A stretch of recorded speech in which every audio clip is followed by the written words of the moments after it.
Imamat pasal 24. Tuhan berfirman kepada Musa, "Perintahkanlah kepada orang Israel supaya mereka membawa kepadamu minyak zaitun tumbuk yang tulen untuk lampu, supaya lampu dapat dipasang dan tetap menyala. Harun harus tetap mengatur lampu-lampu itu di depan tabir yang menutupi tabut hukum di dalam kemah pertemuan dari petang sampai pagi di hadapan Tuhan. Itulah suatu ketetapan untuk selama-lamanya bagimu turun-temurun. Di atas kandil dari emas murni haruslah tetap diaturnya lampu-lampu itu di hadapan Tuhan. Engkau harus mengambil tepung yang terbaik dan membakar 12 roti bundar daripadanya. Setiap roti bundar harus dibuat dari 2/10 eva. Engkau harus mengaturnya menjadi 2 susun, 6 buah sesusun di atas mezbah dari emas murni itu di hadapan Tuhan. Engkau harus membubuh kemenyan tulen di atas tiap-tiap susun.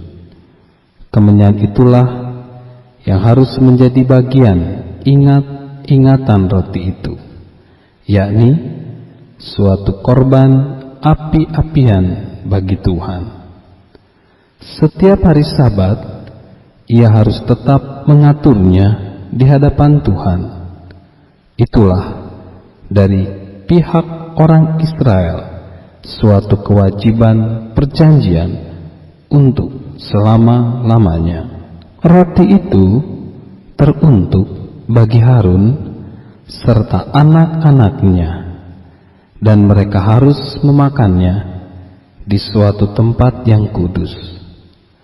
Itulah bagian maha kudus baginya dari segala korban api-apian Tuhan. Itulah suatu ketetapan untuk selama-lamanya. Pada suatu hari datanglah seorang laki-laki, ibunya seorang Israel, sedang ayahnya seorang Mesir, di tengah-tengah perkemahan orang Israel, dan orang itu berkelahi dengan seorang Israel di perkemahan. Anak perempuan Israel itu menghujat nama Tuhan dengan mengutuk. Lalu dibawalah ia kepada Musa. Nama ibunya ialah Selomit binti Dibri dari suku Dan. Ia dimasukkan dalam tahanan untuk menantikan keputusan sesuai dengan firman Tuhan. Lalu berfirmanlah Tuhan kepada Musa, "Bawalah orang yang mengutuk itu keluar perkemahan, dan semua orang yang mendengar haruslah meletakkan tangannya ke atas kepala orang itu. Sesudahnya haruslah seluruh jemaah itu melontari dia dengan batu. Engkau harus mengatakan kepada orang Israel begini: setiap orang yang mengutuki Allah harus menanggung kesalahannya sendiri. Siapa yang menghujat nama Tuhan, pastilah ia dihukum mati dan dilontari dengan batu oleh seluruh jemaah itu, baik orang asing maupun orang Israel asli.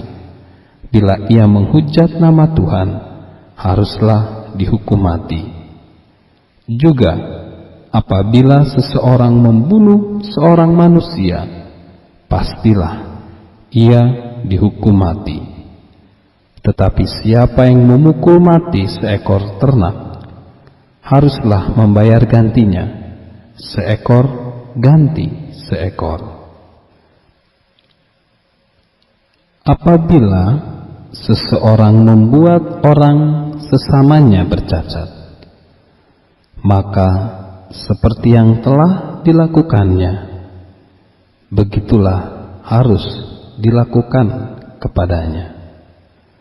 Patah ganti patah, mata ganti mata, gigi ganti gigi, seperti dibuatnya orang lain bercacat, begitulah harus dibuat kepadanya. Siapa yang memukul mati seekor ternak, ia harus membayar gantinya. Tetapi siapa yang membunuh seorang manusia, ia harus dihukum. Satu hukum berlaku bagi kamu, baik bagi orang asing maupun bagi orang Israel asli, sebab akulah Tuhan Allahmu. Demikianlah Musa menyampaikan firman itu kepada orang Israel. Lalu dibawalah orang yang mengutuk itu keluar perkemahan, dan dilontarilah dia dengan batu. Maka orang Israel melakukan seperti yang diperintahkan Tuhan kepada Musa.